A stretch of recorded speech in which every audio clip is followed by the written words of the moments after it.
Zeca Monroy, muito obrigada por aceitar o convite, por estar cá a fazer essa entrevista, por estar cá no Palácio Bister, na Lucart Gallery, nesta exposição toda em torno do carro.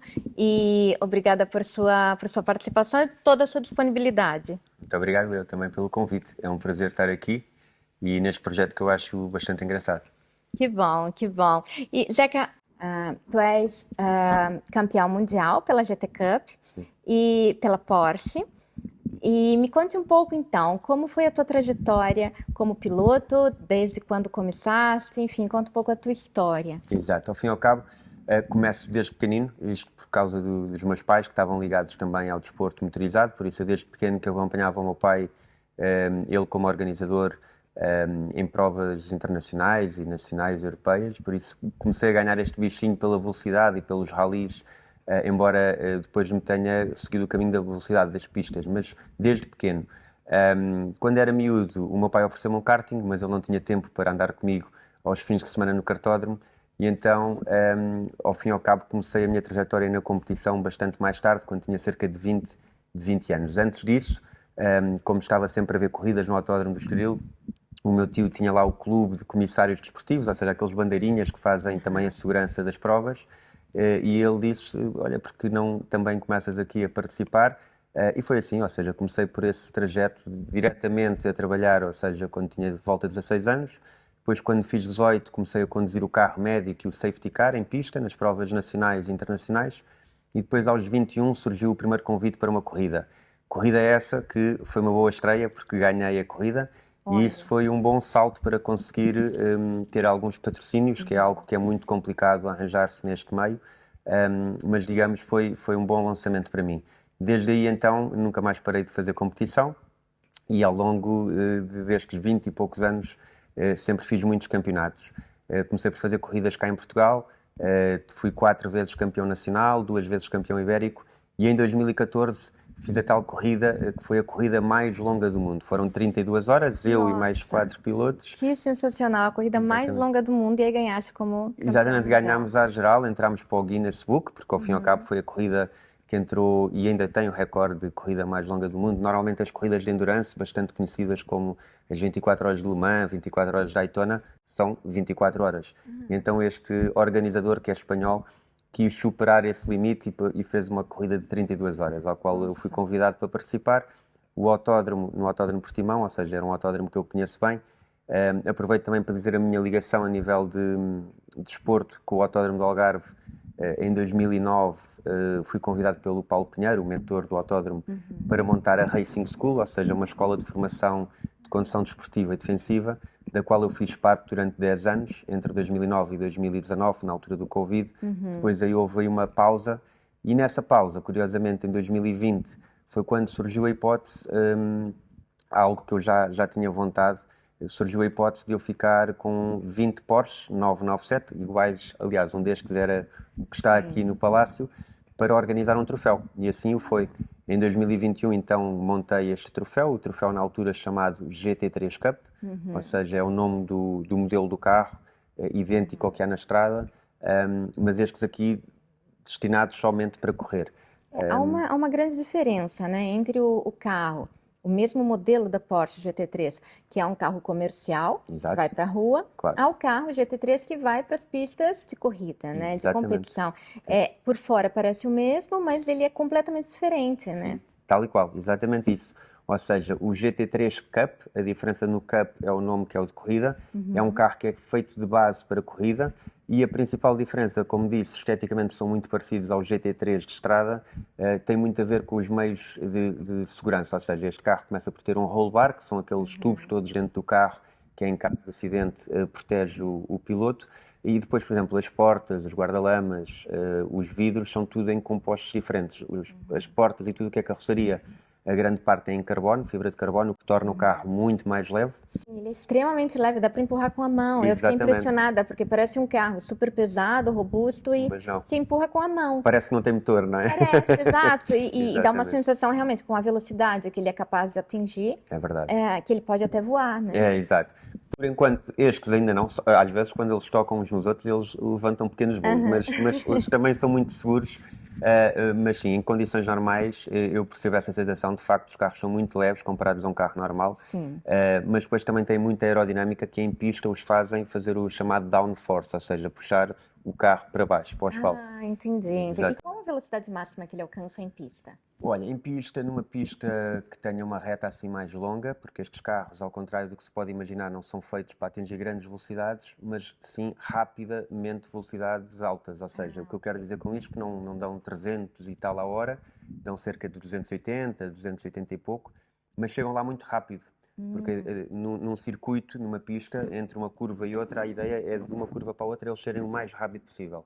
E depois as retas no autódromo nem chegam a ter 1 km, ou seja, é uma reta relativamente curta, mas sim, atingem velocidades na ordem dos 270, 280 km/h. Quase 300 por hora. Quase, sim. E é a mesma velocidade de um carro comercial, de um GT3 comercial. Sim, eu diria que sim. Aqui a diferença, e também isto tem a ver com a parte do peso, ou seja, estes carros serem mais leves, conseguem atingir velocidades rápidas entre, como eu dizia, entre uma curva e outra, mais rápido que um carro Do que o comercial. mesmo carro, só Porque que o peso comercial. Claro, acaba por fazer ficar ligeiramente mais lento. claro. Mas depois também a parte de ser mais leve também permite o carro travar mais tarde do que um carro normal de estrada. Sim. E isto tudo junto faz aquela diferença numa volta, uma diferença considerável entre um carro de estrada e um carro de pista. Ah, que interessante, que interessante. Então, realmente, é o mesmo carro visto aparentemente, mas são carros diferentes, tem todo um Sim. processo diferente e um próprio treino todo para ser um piloto, Sim.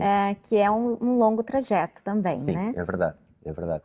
Ao fim e ao cabo, isto requer não só um treino de, como dizia, de piloto em pista, mas também a parte do treino físico. É importante Sim. porque estar dentro de um carro destes, como você viu, aquilo não tem como um carro normal os tabliers, ou seja, Sim. o calor passa facilmente para dentro do cockpit. À parte disso, o piloto está com um equipamento à prova de fogo que é muito quente e na altura de verão, ou seja, está calor de cá fora e nós pilotos com fato sofremos alguma temperatura e isto causa desidratamento e daí também a importância de uma boa preparação física para depois termos o máximo de resistência quando perdemos bastante líquidos. E para ter uma ideia, eu em meia hora de pista perco cerca de 1,2 kg só em Nossa, que água. impressionante. É verdade. Impressionante. E então, claro, exige todo um preparo Sim. físico, psíquico também, Sim. porque estar em alta velocidade, enfim, eu acho que é tudo um conjunto, é um esporte muito delicado para se competir, não é qualquer pessoa também que tem uma disposição para isso, Sim, né? é verdade, é verdade. E para mantermos, quanto mais bem preparados estamos, melhor mantemos a concentração, que é, como disse, Claro. muito importante para as velocidades que andamos em Sim, pista, sim. podermos estar sempre o máximo atentos Sim, e sim. tentar não ter nenhum incidente. Claro, sem dúvida, Exatamente. mas é muito comum também haverem, né, Sim, acidentes em sim, eu pista. acho que sim. Ao fim e ao cabo aquilo é uma competição, são cerca, e isto voltando aqui ao troféu GT3 Cup, que agora se chama a Porsche Sprint Challenge Ibérica, Sim. ou seja, desde 2023 inclusive passou de GT3 Cup para uma prova oficial a nível da Porsche e a P21, que é a empresa que eu concebi na altura em 2021 para organizar este troféu, ficou oficial da marca, ou seja, com Portugal e Espanha, Ibérico. Aham. E isto estava eu a dizer a nível de competição, estamos a falar de cerca de 24, 26 carros, e eles ao fim e ao cabo todos querem chegar em primeiro, por isso Claro. acaba sempre por haver alguns toques, alguns exageros, por vezes os pilotos, que causam alguns incidentes, mas lá está, os carros estão acima de tudo muito bem preparados a nível de segurança, porque a FIA, que é a Federação Internacional do Automóvel, seja no desporto máximo de que é a Fórmula 1, tudo o que é para baixo, primeiro está a segurança e depois sim estão a Sim. parte da performance. Isso é fundamental, isso é Claro que fundamental. sim. Então, o total, a P21 hoje, ela começou com 20 Porsches, com Exato. 20 carros, todos do mesmo modelo GT3. Tudo igual. E hoje ela tem quantos carros? Olha, hoje temos uma média de 24, 26 inscritos por prova. Varia um pouco.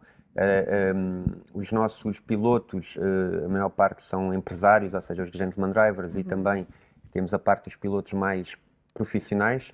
Mas isto para dizer, a variação deve-se a um pouco também que estes, digamos, estes empresários, que são os gentleman drivers, claro que às vezes eles gostam, é o hobby deles, gostam de cumprir o calendário todo, mas às vezes por força maior e compromissos profissionais não podem estar em todas as corridas, o que faz com que haja esta variação, mas que por vezes também vêm outros pilotos novos, por isso mantemos sempre ali entre os 22, 24 e 26 carros, o que é ótimo.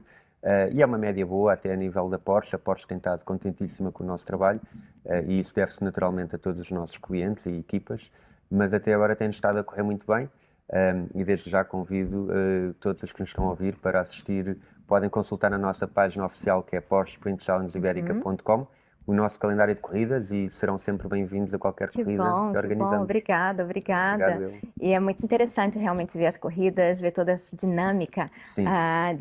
dos carros, dos pilotos, do autódromo, enfim, é todo um universo diferente da arte. Porém, que aqui no Palácio Bister, na Lucarte Gallery, se encontraram, né? Esporte e arte, houve ali um encontro interessante através do RAF, né? O Rui Ferreira, que foi o artista que pintou o seu carro. E aqui está agora em exposição. Como que é a experiência para ti como piloto e como estando à frente, né, de toda essa estrutura da Porsche, ver um dos carros, o primeiro carro do mundo de competição, ser pintado por um artista? Olha, eu conheci o Raf há 2 anos, numa corrida que eu organizei no Autódromo do Estoril, em que já surgiu a ideia de se fazer algo assim do género. Entretanto, a coisa não se desenvolveu muito e ele desafiou-me para este projeto. O que eu lhe disse logo, que depois de conhecer um bocadinho e de ele me dar um briefing sobre o que era, onde era e como era, e depois também de a conhecer, achei fantástica a ideia e disponibilizei automaticamente um dos nossos Porsches para confiei totalmente no Raf e em si também. E não estou nada arrependido, antes pelo contrário, acho que ficou um trabalho espetacular. Que bom. E o carro encaixa ali perfeitamente, as cores acho que encaixam ali no cenário que envolve muito bem. E à parte disso, a iniciativa acho que é gira, juntar a arte com a competição, com o desporto motorizado. Eu estou sempre aberto e gosto de ter ideias novas e ser também desafiado para novos projetos. Logo, acho que foi uma ideia fantástica e também parabéns pelo desafio. Estou bastante contente e tenho estado a ter muito retorno mediático. Acho que um Porsche, como disse, o primeiro Porsche, pelo menos que tenhamos conhecimento, de competição pintado por um artista, assim livremente, à partida não é qualquer pessoa que o deixa fazer. Claro. Mas eu confiei totalmente nas ideias do Raf, do Rui, e como disse, acho que ficou um trabalho espetacular e acho que isto é só o início e podemos fazer depois mais coisas engraçadas. Que bom, que bom. Realmente foi sensacional, uma experiência incrível. Eu, como curadora da exposição, a primeira vez, claro, fazer uma curadoria com um veículo de competição, todo pintado, inserir, né, a arte, street art, em uma marca de luxo, que é a Porsche, porém não um Porsche comercial, e sim um Porsche de competição, unindo esporte, unindo a adrenalina toda, dentro de um cenário histórico como o Palácio Bister. Então também foi um desafio e eu acho que ficou um resultado muito interessante. O Rui também fez um trabalho espetacular de pintura do carro e acho que foi uma união assim muito interessante. Ficou tudo muito bonito e fico muito feliz, muito agradecida por sua disponibilidade tanto com o carro, toda a sua disponibilidade aqui com a galeria, com a exposição, com o palácio. Muito obrigada desde já por toda a sua integração e imersão nessa exposição também. Obrigado, muito obrigada. Foi um prazer e acho que pode dar aqui ideias futuras. Para já vamos aproveitar esta e desenvolvê-la mais, mas eu agradeço também o convite e sinto que foi um bom time que se criou aqui. Que bom, que bom. Muito obrigada, Obrigado, Zeca. Obrigada. Obrigado.